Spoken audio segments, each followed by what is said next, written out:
ಶರಾವತಿ ಹಿನ್ನೀರ ವಾಸಿಗಳ 6 ದಶಕಗಳ ಕನಸು ಇದೀಗ ನನಸಾಗ್ತಿದೆ. ದೇಶದ 2ನೇ ಅತಿ ಉದ್ದದ ಕೇಬಲ್ ಬ್ರಿಡ್ಜ್ ಉದ್ಘಾಟನೆ ಕೂಡ ಸಜ್ಜಾಗಿರುವಂಥದ್ದು. ಇದೇ ಜುಲೈ 14ರಂದು ಕೇಂದ್ರ ಭೂ ಸಾರಿಗೆ ಸಚಿವರಂತ ನಿತಿನ್ ಗಡ್ಕರಿ ಅವರು ಈ ಒಂದು ಸೇತುವೆಯನ್ನು ಉದ್ಘಾಟನೆಯನ್ನು ಮಾಡ್ತಾ ಇದ್ದಾರೆ. ಮುಖ್ಯವಾಗಿ ಈ ಒಂದು ಸೇತುವೆಯ ರೂವಾರಿ ಮಾಜಿ ಸಿಎಂ BS ಯಡಿಯೂರಪ್ಪನವರು ಹಾಗೂ ಶಿವಮೊಗ್ಗ ಜಿಲ್ಲೆಯ ಸಂಸದರಂತ BY ರಾಘವೇಂದ್ರ ಅವರು ಮುಖ್ಯವಾಗಿ ಸೇತುವೆ ಅಂತಿಮ ಹಂತದ ಪರಿಶೀಲನೆ ಕೂಡ ಮಾಡ್ತಾ ಇದ್ದಾರೆ. ಜೊತೆಗೆ ಸೇತುವೆ ಮೇಲೆ ಸಾರ್ಥಕದ ಹೆಜ್ಜೆಗಳನ್ನು ಇವತ್ತು ಅವರು ಇಡ್ತಾ ಇದ್ದಾರೆ.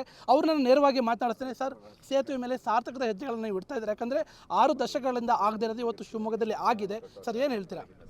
ಈ ಸಾರ್ಥಕದ ಹೆಜ್ಜೆ ಅಂತ ಹೇಳಿದಾಗ ಇಲ್ಲಿ ನಿಂತಂಥವ್ರು ಎಲ್ಲ ಹೆಜ್ಜೆಗಳು ಕೂಡ ಈ ಸಾರ್ಥಕತೆಗೆ ಶಕ್ತಿ ತುಂಬಂತ ಎಲ್ಲರೂ ಇದ್ದಾರೆ. ಅವರು ಎಲ್ಲರೂ ಕೂಡ ನಾನು ಈ ಸಂದರ್ಭದಲ್ಲಿ ಅಭಿನಂದನೆ ತಿಳಿಸ್ತೀನಿ.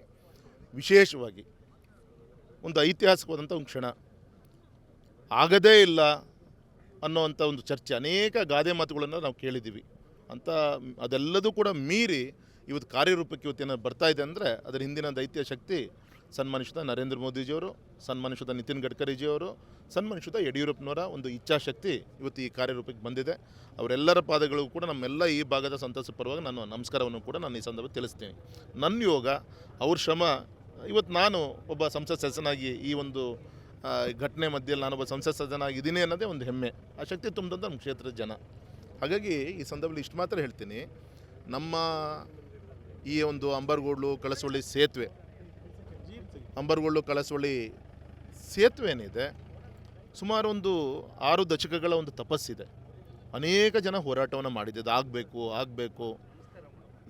ಈ ಭಾಗದಲ್ಲಿ ಸಾಂಸ್ಕೃತಿಕವಾಗಿ ಅನೇಕ ಇತಿಹಾಸ ಇರುವಂಥ ಜಾಗಗಳು ಕೂಡ ಇಲ್ಲಿದೆ. ಹಾಗಾಗಿ ಈ ಸಂದರ್ಭದಲ್ಲಿ ಇಲ್ಲಿಯ ಒಂದು ಸೇತುವೆ ಆಗಬೇಕು ಅನ್ನೋ ಒಂದು ಅಪೇಕ್ಷೆಯನ್ನು ಎಲ್ಲರದ್ದು ಕೂಡ ಇತ್ತು. ನಿಮಗೆಲ್ಲ ಗೊತ್ತಿದೆ, ಇಂದು ಇತಿಹಾಸ ನಿಮಗೆ ಗೊತ್ತಿದೆ. ಇಂದು ಮಡನೂರು ಡ್ಯಾಮ್ ಕಟ್ಟಿದ್ರು, ಅದಾದಮೇಲೆ ಲಿಂಗನಮಕ್ಕಿ ಜಲಾಶಯ ಕಟ್ಟಿದ್ರು, ಸಬ್ಮರ್ಜ್ ಆಯಿತು, 8,000 ಜನ ಕುಟುಂಬಗಳು ಬೀದಿ ಪಾಲಾಯಿತು. ದೇಶಕ್ಕೆ ಬೆಳಕನ್ನು ಕೊಡ್ಲಿಕ್ಕೆ ಹೋಗಿ ಅವ್ರ ಬೆಳಕನ್ನು ಕಳ್ಕೊಂಡ್ರು, ಅವ್ರ ಮಕ್ಕಳ ಭವಿಷ್ಯವನ್ನು ಕಳ್ಕೊಂಡ್ರು. ಎಷ್ಟೋ ಜನ ಈ ಲಾಂಚಲ್ಲಿ ದೋಣಿಯಲ್ಲಿ ಹೋಗಬೇಕಾದಾಗ ಮುಳುಗಡೆ ಆದಂಥ ಘಟನೆಗಳಿದ್ದಾವೆ. ಎಷ್ಟೋ ಜನ ಬಾಣಂತಿಯರು ಇಂಥವ್ರು ಸಂಜೆ ಮೇಲೆ ಆಸ್ಪತ್ರೆ ಹೋಗಬೇಕು ಅಂದರೂ ಕೂಡ ಯಾವುದೇ ಮೂಲಭೂತ ಸೌಕರ್ಯಗಳಿದ್ದಿಲ್ಲ. ಇಷ್ಟೆಲ್ಲ ಕಣ್ಣೀರಿನ ಕತೆ ಆದಮೇಲೆ ಇವತ್ತು ಈ ಒಂದು ಐತಿಹಾಸಿಕ ಒಂದು ಕ್ಷಣ ಕೂಡಿ ಬಂದಿದೆ. ಇದಕ್ಕೆ ವಿಶೇಷವಾಗಿ ಸನ್ಮಾನಿಸಿದ ಯಡಿಯೂರಪ್ಪನವರು ಮತ್ತು ಗೌರವಂತ ಗಡ್ಕರಿಜಿ ಮಧ್ಯೆ ಇರುವಂಥ ಒಂದು ಅವಿನಾಭಾವತ್ವಂಥ ಒಂದು ಶಕ್ತಿ ಏನಿದೆ, ಆ ಶಕ್ತಿ ಇವತ್ತು ಈ ಸೇತುವೆಯಾಗಿ ಪರಿವರ್ತನೆ ಆಗಲಿಕ್ಕೆ ಸಾಧ್ಯ. ಯಾಕೆಂದರೆ ಯಡಿಯೂರಪ್ಪ ಸಾಹೇಬರು ಆ ಸಂದರ್ಭದಲ್ಲಿ ಸಂಸತ್ ಸದಸ್ಯರಾಗಿದ್ದರು. ಸ್ವತಃ ಮುಖ್ಯಮಂತ್ರಿಗಳಿದ್ದಾಗ ನಮ್ಮ ಹಾಲಪ್ಪನವರು, ಈ ಭಾಗದ ನಮ್ಮ ಮೇಘರಾಜ್ ಇರ್ಬೋದು, ಪ್ರಸನ್ನ ಅವರು ಇರ್ಬೋದು, ಅನೇಕ ಮುಖಂಡರುಗಳು ಅವತ್ತು ನಮ್ಮ CS ಪರಮೇಶ್ವರ್ ಇರ್ಬೋದು, ಅದೇ ನಮ್ಮ ಹಕ್ರೆ ಮಲ್ಲಿಕಾರ್ಜುನ, ಅವತ್ತು ಅವ್ರು ಬೇರೆ ಪಕ್ಷದಲ್ಲಿದ್ದರೂ ಕೂಡ ಈ ಥರ ಕಾರ್ಯಗಳಿಗೆ ಯಾವತ್ತೂ ಕೂಡ ಬೆಂಬಲವನ್ನು ಕೊಡ್ತಾಯಿದ್ರು. ಹಾಗಾಗಿ ಆ ಮನವಿಗಳೆಲ್ಲ ಕೊಟ್ಟಂಥ ಉದಾಹರಣೆಗಳಿದ್ದಾವೆ. ಆದರೆ ಆ ಸಂದರ್ಭದಲ್ಲಿ ಯಡಿಯೂರಪ್ಪನವರು 100 ಕೋಟಿ ಬಜೆಟಲ್ಲಿ ಅನೌನ್ಸ್ಮೆಂಟ್ ಮಾಡಿದ್ರು. ಆದರೆ ಇದು ಆನೆ ಹೊಟ್ಟೆಗೆ ಅರೇಖಾ ಮಜ್ಜಿಗೆ ಅನ್ನೋ ರೀತಿಯಲ್ಲಿ ಆಗುತ್ತೆ, ಇದು ಉಪಯೋಗ ಆಗಲ್ಲ ಅಂಥೇಳಿ ಮತ್ತೆ ಬಿಟ್ಟು ಯೋಗ ನೋಡಿ, ಅವರು ಶಾಸಕ ಸ್ಥಾನಕ್ಕೆ ರಾಜೀನಾಮೆ ಕೊಡ್ತಾರೆ. ಶಿಖರಪ್ಪ ನಾನು ಶಾಸಕನಾಗ್ತೀನಿ ಜನರ ಆಶೀರ್ವಾದದಿಂದ, ಯಡಿಯೂರಪ್ಪನವರು MP ಆಗ್ತಾರೆ ಶಿವಮೊಗ್ಗ ಕ್ಷೇತ್ರ ಜನರ ಆಶೀರ್ವಾದದಿಂದ. ಅವತ್ತು ಗಡ್ಕರಿಜಿ ಅವರ ಕೈಯನ್ನು ಹಿಡ್ಕೊಂಡು ಅನೇಕ ಅಧಿಕಾರಿಗಳು ನನ್ನ ನೆನೆಸ್ಕೊಬೇಕಾಗುತ್ತೆ. ಇಲ್ಲಿ ಉದಾಹರಣೆ ಪೀರ್ ಪಾಷಾ ಅಂತ ಇದ್ದಾರೆ, ಸನ್ಮಾನಿಸಿದ ನಾಗರಾಜಯ್ಯ ಅಂತ ಇದ್ದಾರೆ, ಗುರುಮೂರ್ತಿ ಅಂತ ಇದ್ದಾರೆ. ಈ ಥರ ಅನೇಕ ಸಲಹೆ ಎಲ್ಲದೂ ಕೂಡ ತೆಗೆದುಕೊಂಡು ಅವತ್ತು ಆದಂಥ ಒಂದು ಯೋಜನೆ ಇದು. ಆದರೆ ಒಂದು ಏನು ಅಂದರೆ ಆಶ್ಚರ್ಯ, ಇದಕ್ಕೆ ಶಂಕುಸ್ಥಾಪನೆ ಆಗುತ್ತೆ, ದುಡ್ಡು ಸ್ಯಾಂಕ್ಷನ್ ಆಗುತ್ತೆ. ಅದಾದಮೇಲೆ ಒಂದು ಬೇರೆ ರೀತಿಯಿಂದ ಚರ್ಚೆ ಶುರುವಾಗುತ್ತೆ.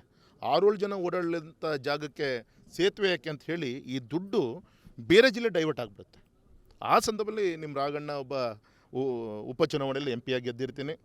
ಅದಾದಮೇಲೆ ಜನರಲ್ ಎಲೆಕ್ಷನ್ ಬರುತ್ತೆ. ಆ ಒಂದು ಅವಧಿಯಲ್ಲಿ ಸಾಕಷ್ಟು ಸರ್ಕಸ್ ಆಗುತ್ತೆ. ನಮ್ಮ ಹಾಲಪ್ಪನವರು KPC ಇಲ್ಲಿ ಪರ್ಮಿಷನ್ ಇನ್ನು NOC ಸಿಕ್ಕಿರಲ್ಲ, ಅದಕ್ಕೆ ಅವರು ಬೆಂಗಳೂರಿನಲ್ಲಿ ದಡ್ಡೆ ಕೂತ್ಕೊಂತಾರೆ. ನಿಮ್ಮ ರಾಘಣ್ಣ ನೇರ ಡೆಲ್ಲಿ ಹೋಗೋದು, ಅಧಿಕಾರಿಗಳು ಕೈ ಹಿಡ್ಕೊಂಡು ಏನೇನು ಕೆಲಸ ಆಗಬೇಕು, ಸಾಕಷ್ಟು ಸವಾಲಾಗುತ್ತೆ. ಆದರೆ ದೇವ್ರದಿಂದ 1 ವರ್ಷದ ಒಂದು ಪ್ರಯತ್ನ, ಶಂಕುಸ್ಥಾಪನೆ ಆಗಿ DPA ರೆಡಿ ಆಗಲಿಕ್ಕೆ, ಟೆಂಡರ್ ಕರೀಲಿಕ್ಕೆ ಕರೆಕ್ಟಾಗಿ 1 ವರ್ಷ ತೊಗೊಳುತ್ತೆ. ಆ ಟೆಂಡರ್ ಕರೆದು 2 ದಿನಕ್ಕೆ ದೇಶದ ಜನರಲ್ ಎಲೆಕ್ಷನ್ ಡಿಕ್ಲೇರ್ ಆಗುತ್ತೆ, ಲೋಕಸಭಾ ಎಲೆಕ್ಷನ್. ಅಂದರೆ ಯಾಕೆಂದರೆ ಅಷ್ಟೊಳಗೆ ಯಾಕೆ ಆಗಬೇಕು ನಾನು ತುಂಬ ಪ್ರಯತ್ನ ಪಡಿದೆ ಅಂದರೆ, ತುಂಬ ಪಾಪ ಜನರಿಗೆ ಸಾಕಷ್ಟು ಬಾರಿ ಶಂಕುಸ್ಥಾಪನೆ ಆಗಿದೆ, ಇದು ಕಾರ್ಯರೂಪಕ್ಕೆ ಬರಲ್ಲ, ಈ ರೀತಿಯಂಥ ಒಂದು ಹಗುರವಾದಂಥ ಚರ್ಚೆಗಳಿತ್ತು. ಪಾಪ ಅವ್ರು ತಪ್ಪಲ್ಲ ಜನರದ್ದು. ಹಾಗಾಗಿ ಸಾಕಷ್ಟು ಶ್ರಮ ಆಯಿತು. ಆದರೆ ಯೋಗ ಇವತ್ತು ಒಂದು ಸಂತೃಪ್ತಿ ಇದೆ ಜೀವನದಲ್ಲಿ. ಈ ಒಂದು ಕರಾವಳಿ ಮಲೆನಾಡನ್ನು ಸಂಪರ್ಕಿಸುವಂಥ ಒಂದು ಮಹಾ ಸೇತುವೆ. ಇಲ್ಲಿ ಸಿಗಂದೂರು ತಾಯಿ ಇರ್ಬೋದು, ಆ ಕಡೆ ಹೋದರೆ ಕೊಲ್ಲೂರು ಮೂಕಾಂಬಿಕಾ ಇರ್ಬೋದು, ಆ ಕಡೆ ರೈಟ್ ಹೋದರೆ ನ್ಯಾಷನಲ್ ಹೈವೇ ಭಟ್ಕಳ ಕಡೆ ಹೋಗಿ ಗೋಕರ್ಣ ಆ ಕಡೆಗೆಲ್ಲ ನಾವು ಹೋಗ್ತೀವಿ. ಲೆಫ್ಟ್ ಹೋದರೆ ಮುರುಡೇಶ್ವರದಿಂದ ಹಿಡಿದು ಆ ಕಡೆ ತುದಿ ನಾವು ಎಲ್ಲ ದೇವಸ್ಥಾನಗಳಿಗೆ ಭೇಟಿ ಕೊಡಲಿಕ್ಕೆ ಆಗುತ್ತೆ. ಒಂದು ಅತ್ಯುತ್ತಮ ಪ್ರವಾಸೋದ್ಯಮ ಕೇಂದ್ರ ಮತ್ತು ಆರ್ಥಿಕವಾಗಿ ಈ ಭಾಗದಲ್ಲಿ ಶಕ್ತಿ ತುಂಬುವಂಥ ಕಾರ್ಯನೂ ಕೂಡ ಇದ್ರ ಮುಖಾಂತರ ಆಗುತ್ತೆ ಸರ್. ಸರ್, ಒಂದು ಕಡೆ ಕರಾವಳಿ ಮತ್ತು ಮಲೆನಾಡನ್ನು ಸಂಪರ್ಕ ಮಾಡೋದ್ರ ಜೊತೆಗೆ ಈ ಸೇತುವೆ ಒಂದು ಪ್ರವಾಸೋದ್ಯಮದ ಕೇಂದ್ರ. ಯಾಕಂದರೆ ದೇಶದಲ್ಲಿ ಗುಜರಾತ್ನ ಸುದರ್ಶನ್ ಸೇತುವೆಯನ್ನು ಹೊರತುಪಡಿಸಿದ್ರೆ ಅತಿ ಉದ್ದದ ಕೇಬಲ್ ಬ್ರಿಡ್ಜ್ ಅಂದರೆ 2ನೇ ಬ್ರಿಡ್ಜ್ ಕೂಡ ಈ ಸೇತುವೆ ಆಗಿರುವಂಥದ್ದು. ನನ್ನ ಆಸೆ ಇದೆ ಇದು 2ನೇ ಸೇತುವೆ ಅನ್ನೋಕ್ಕಿಂತ ದೇಶದ ಸರಿ ಸಂಬಂಧ. ಯಾಕೆಂದರೆ ಈಗಾಗಲೇ ಗುಜರಾತಿನ ಗುಜ್ ಓಕ್ ಅಂಥೇಳಿ ಆ ಜಾಗದಲ್ಲಿ ಅಲ್ಲೂ ಕೂಡ 750 ಮೀಟರ್ಸ್ ಕೇಬಲ್ ಸ್ಟೇ ಬ್ರಿಡ್ಜ್ ಆಗಿರೋದು. ಇಲ್ಲೂ ಕೂಡ 750 ಮೀಟರ್ಸೇ, ಎರಡೂ ಸರಿಸಮ. ಆದರೆ ಅದು ಫಸ್ಟ್ ಆಯಿತು, ಸೆಕೆಂಡ್ ಆಯಿತು. ಅಂದರೆ ಈ ರೀತಿ ಈ ಟೆಕ್ನಾಲಜಿಯ 7 ಸೇತುವೆಗಳಲ್ಲಿ ಎರಡನೇ ಉದ್ದವಾದಂಥ ಸೇತುವೆ ನಮ್ಮ ಶಿವಮೊಗ್ಗದ್ದು, ನಮ್ಮ ಸಾಗರದ್ದು ಅಂಥೇಳಿ ಹೆಸರುವಾಸಿ ಆಗಿದೆ ಸರ್. ಈಗ ಸರ್, ನಿತಿನ್ ಗಡ್ಕರಿ ಅವರ ಕಾರ್ಯಕ್ರಮಗಳು ಏನೇನಿರುತ್ತೆ ಸೋಮವಾರ ಸರ್? ಒಂದು ಸಹಜವಾಗಿ ಅವರು ಗೌರವಾನ್ವಿತ ಮಹಾರಾಷ್ಟ್ರದಿಂದ ನಾಗ್ಪುರದಿಂದ ಹೊರಟು ಶಿವಮೊಗ್ಗ ಏರ್ಪೋರ್ಟಿಗೆ ಬರ್ತಾರೆ. ಅಲ್ಲಿಂದ ಮತ್ತೆ ಹೆಲಿಕಾಪ್ಟರ್ಲಿ ಹೊರಟು ತಾಯಿ ಸಿಗುಂದೇಶ್ವರಿ ಆಶೀರ್ವಾದನ ಪಡೆದುಕೊಳ್ತಾರೆ. ಇದನ್ನು ಇನ್ಸ್ಪೆಕ್ಷನ್ ಮಾಡ್ತಾರೆ. ಇಲ್ಲಿಂದ ನೇರವಾಗಿ ಸಾಗರಕ್ಕೆ ಹೋಗ್ತಾರೆ. ಅಲ್ಲಿ ಬಹಿರಂಗ ಸಭೆಯನ್ನು ಉದ್ದೇಶ ಮಾತಾಡ್ತಾರೆ ಸರ್.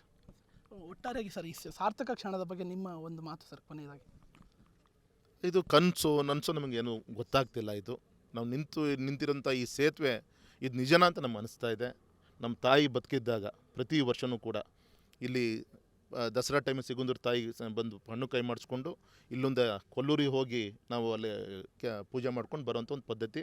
ಮತ್ತು ನಮ್ಮ ಮೇಘಣ್ಣನ ಜೊತೆಗೆ ಇಲ್ಲೊಂದು ಮಠಕ್ಕೆ ಕೆಳದಿ ಮಠಕ್ಕೆ ಹೋಗ್ತದೆ. ಇದು ಪಂಚಲಿಂಗ ದರ್ಶನ ಇದು ಪ್ರತಿ ವರ್ಷವೂ ಇತ್ತು. ಆದರೆ ಇವತ್ತು ಒಂದು ಪ್ರಜಾಪ್ರಭುತ್ವದ ಜನರ ಆಶ್ರಯದಿಂದ ಈ 3 ಕ್ಷೇತ್ರದ ದೇವತೆಗಳ ಸೇವೆ ಸಲ್ಲಿಸುವಂಥ ಒಂದು ಅವಕಾಶ ಒಬ್ಬ ಸಂಸತ್ ಸದಸ್ಯನಾಗಿ ನಮ್ಮ ಕ್ಷೇತ್ರದ ಜನ ನಂಗೆ ಕೊಟ್ಟಿದ್ದಾರೆ. ಅಂದರೆ ಜೀವನದಲ್ಲಿ ಕೊನೆಯ ಉಸಿರಿಗೂ ಕೂಡ ಈ ಜನರ ಸೇವೆ ಮಾಡಿದ್ರು ಕೂಡ ಕಮ್ಮಿ ಅಂತ ನಾನು ಹೇಳಲಿಕ್ಕೆ ಇಚ್ಛಪಡ್ತೀನಿ. ಇದು ಸಂಸದ BY ರಾಘವೇಂದ್ರ ಅವರ ಮಾತು. ಅಂದರೆ ಮುಖ್ಯವಾಗಿ ಶರಾವತಿಯ ಸೇತುವೆ ಮೇಲೆ ಸಾರ್ಥಕದ ಹೆಜ್ಜೆಗಳನ್ನ ಅವರು ಇಟ್ಟಿರುವಂಥದ್ದು. ಜೊತೆಗೆ ಈ ಒಂದು ಸೇತುವೆಗೆ ಸಾಕಷ್ಟು ಜನರು ಸಹಕಾರವನ್ನು ಕೊಟ್ಟಿದ್ದಾರೆ. ಅದರ ಪ್ರತಿಫಲವಾಗಿ ಈ ಒಂದು ಸೇತುವೆ ಇವತ್ತು ನಿರ್ಮಾಣ ಆಗಿದೆ ಅನ್ನೋ ಮಾತನ್ನು ರಾಘವೇಂದ್ರ ಅವರು ಕೂಡ ಹೇಳ್ತಾ ಇರುವಂಥದ್ದು. ಕ್ಯಾಮ್ರಾ ಪರ್ಸನ್ ಸಾವಂತ್ ಜೊತೆ ನವೀನ್ ಪುರ್ದಾಳ್, ಗ್ಯಾರಂಟಿ ನ್ಯೂಸ್, ಶಿವಮೊಗ್ಗ.